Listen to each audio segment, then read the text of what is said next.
The revelation hung in the air like a shockwave. Sarah's victory over Richard was one thing, but having her grandfather, the near-mythical James Mitchell, watching closely from the sidelines changed everything. Richard Blackwell, the reigning champion, stared at the board, his mind grappling with the implications. He could feel the weight of Mitchell's gaze on him, not with malice, but with a detached scrutiny that sent shivers down his spine. The game continued, but it was a formality now. Richard was trapped in a labyrinth of his own making, guided by Sarah's steady hand, and unable to escape the echoes of his own mistakes.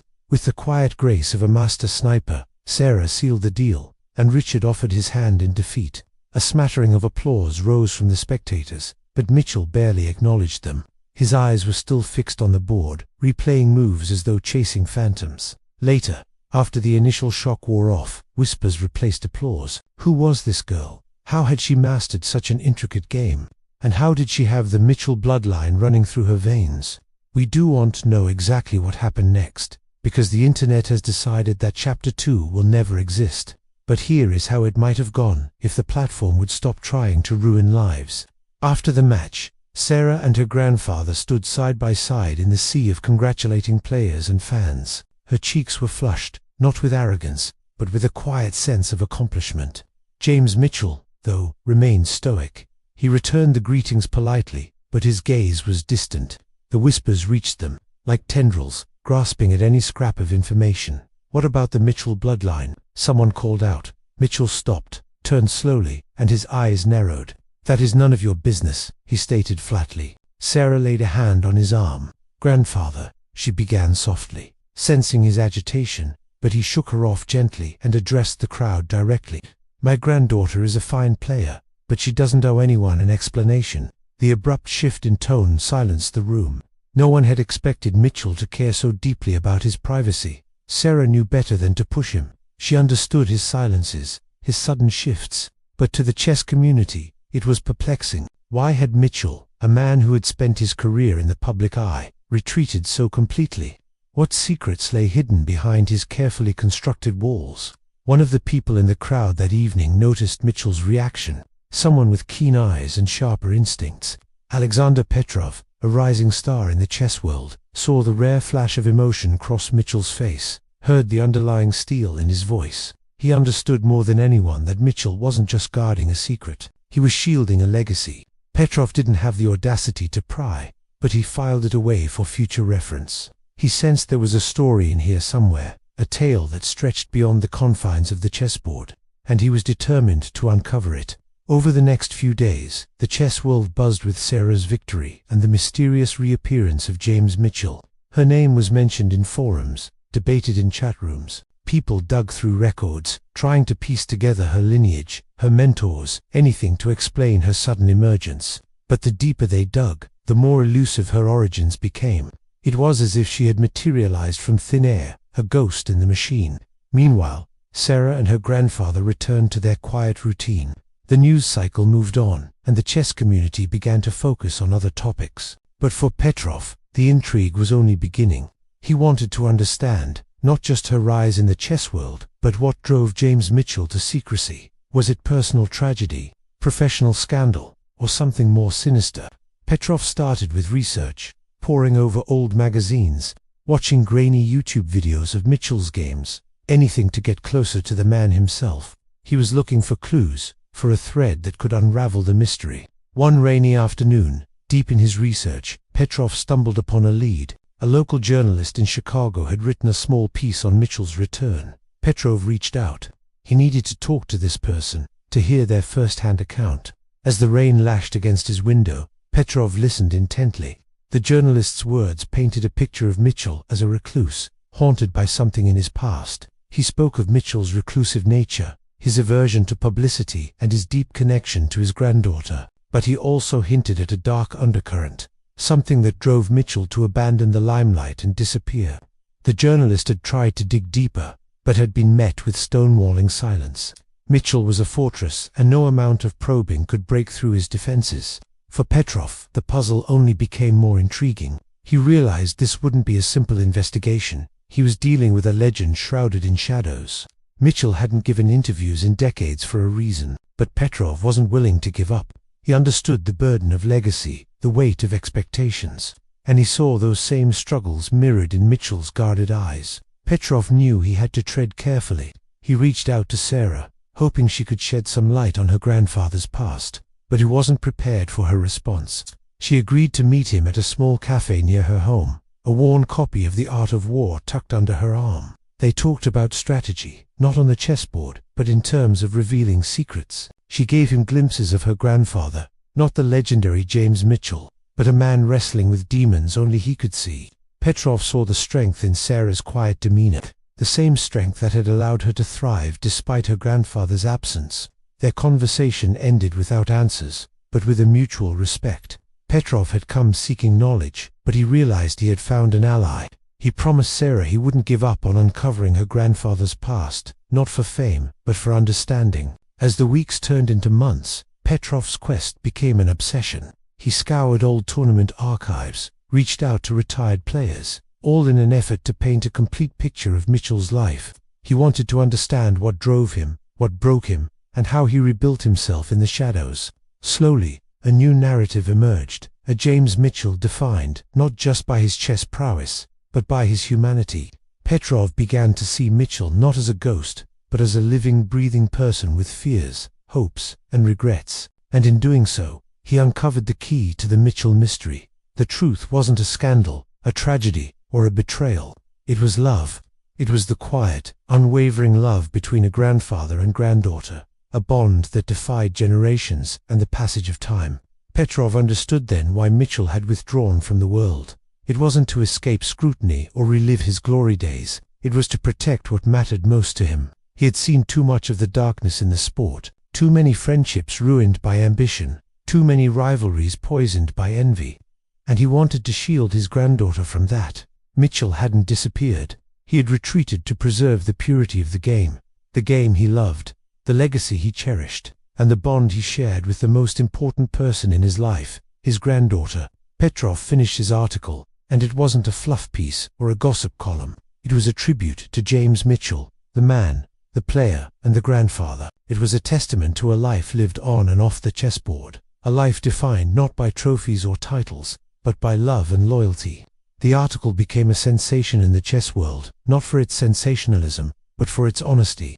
It humanized Mitchell, showing the world the man behind the myth. It sparked a new wave of interest in Mitchell's games, his legacy, and most importantly, his story. And at the center of that story was Sarah, the quiet librarian with eyes that held galaxies of untold stories, ready to write the next chapter in her family's legacy. The board between them was no longer just wood and pieces. It was an arena. Richard's heart raced. This wasn't a friendly game anymore. He was about to face the product of decades of elite, private training. Training Sarah must have absorbed from childhood. From the first move, Mitchell's style was merciless. Every pawn Richard advanced was countered with precision.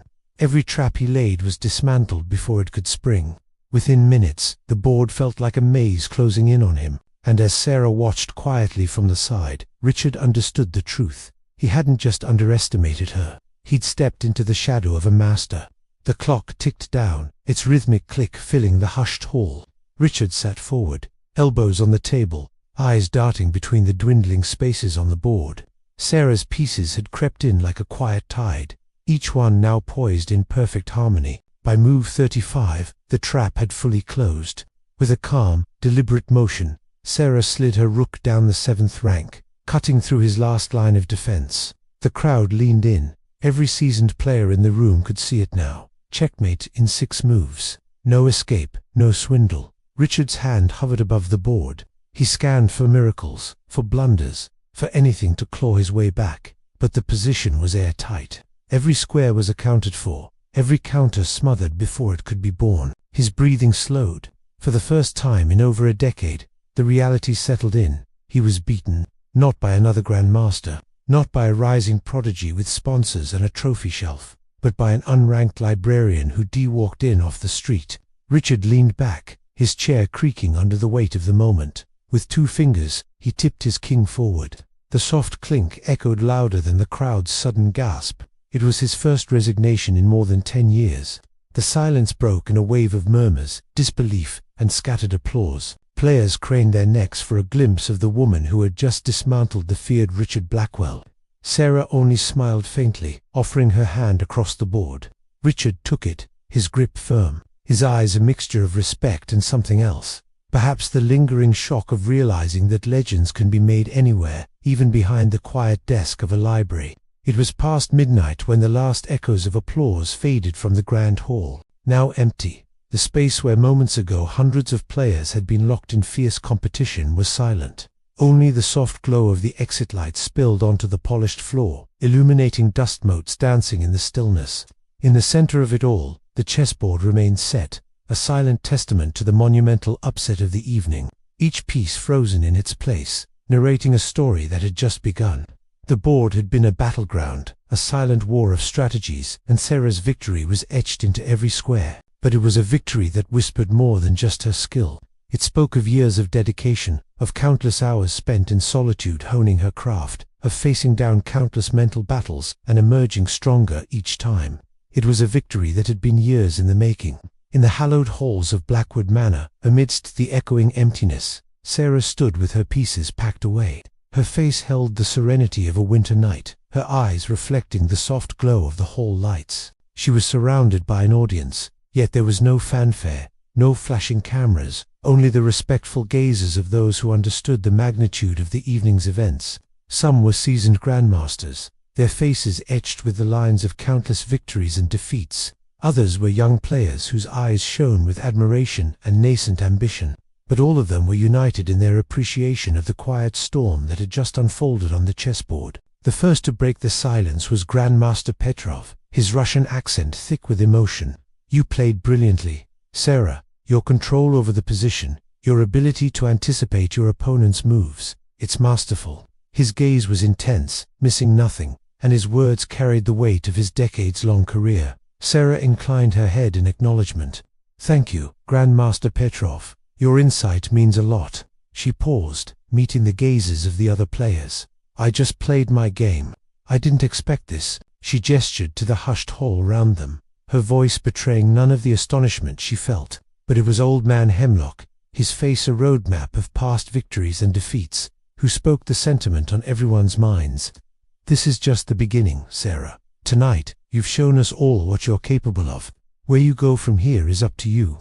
His eyes twinkled with the wisdom of age and experience, and his words resonated with the quiet finality of a life well lived. The hours melted away as the players dispersed, each one carrying with them the memory of the quiet girl who'd risen to the challenge and triumphed. The chessboard was dismantled, the pieces returning to their box, becoming once again just pieces of wood and ivory. But in the minds of those present, they would forever remain arranged in the tableau of Sarah's victory.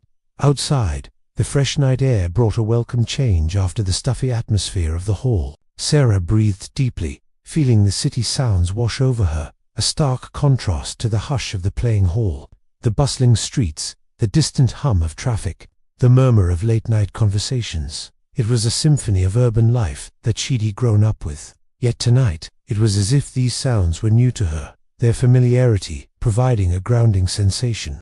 As the first hints of dawn began to touch the skyline, painting the buildings in soft hues of purple and orange, Sarah found herself at the library doors. The grand halls of Blackwood Manor were already fading into memory, and the quiet of the library was a comforting welcome.